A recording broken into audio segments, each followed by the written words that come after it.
Сәлем достар, менің каналыма қош келдіңіздер. Бүгін біздер шортан балығынан хе жасайтын боламыз. Видеоны соңына дейін тамашалаңыздар. Барлық ингредиенттердің мөлшері видео астында көрсетілген. Алдымен балықты ішкі органдарынан тазалап, жақсылап жуып аламыз. Мен бір балықты осылай бұлшық етін ажыратып кесіп қойдым. Қазір сіздерге балықтың өзімнің кесу әдісімді көрсетемін.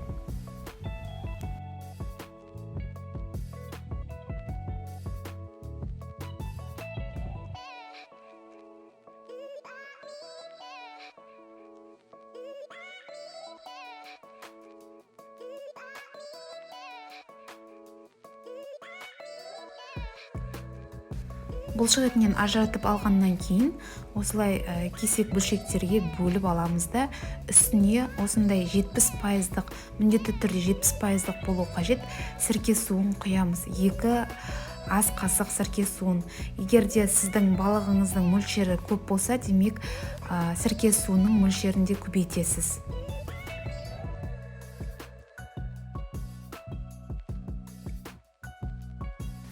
Жақсылап тұрып араластырамыз. Сірке суы жақсы сіңуі қажет.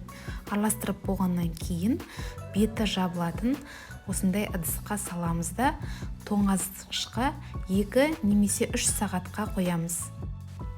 Балық 2 сағат тоңазытқышта тұрды. Осындай аппақ түсті болды, яғни сірке суы жақсы сіңіп, жақсы маринадталды деген сөз. Үлкенірек ыдысқа салып аламыз да үстіне қалған ингредиенттерді қосамыз. Ол пияз, бұл жерде 2 орташа пияз бен 1 орташа сәбіз алынды және де 1 сарымсақ. Олардың мөлшері сіздің балықтың мөлшеріне байланысты. Көп салсаңыздар да немесе аз салсаңыздар да болады. Кейін үстіне тұз, қара бұрыш және қызыл бұрыш саламыз. Қалауыңызша өзіңізде басқа да дәмдеуіштерді қоссаңыз болады. Оларды жақсылап тұрып араластырғаннан кейін үстіне өсімдік майын қыздырып құямыз.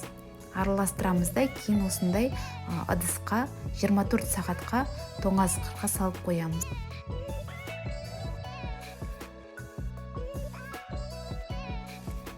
Мінекей 24 сағат өткеннен кейін біздің шортан балығынан дайындаған хе дайын болды. Өте дәмді болып шықты. Сіз де осы рецептпен жасап көріңіз. Видеоны соңына дейін көрген болсаңыздар, менің каналыма тіркеліп, пікір қалдырып, лайк басуды ұмытпаңыздар. Сіздермен болған Айдана, келесі көріскенше сау болыңыздар. Ас болсын!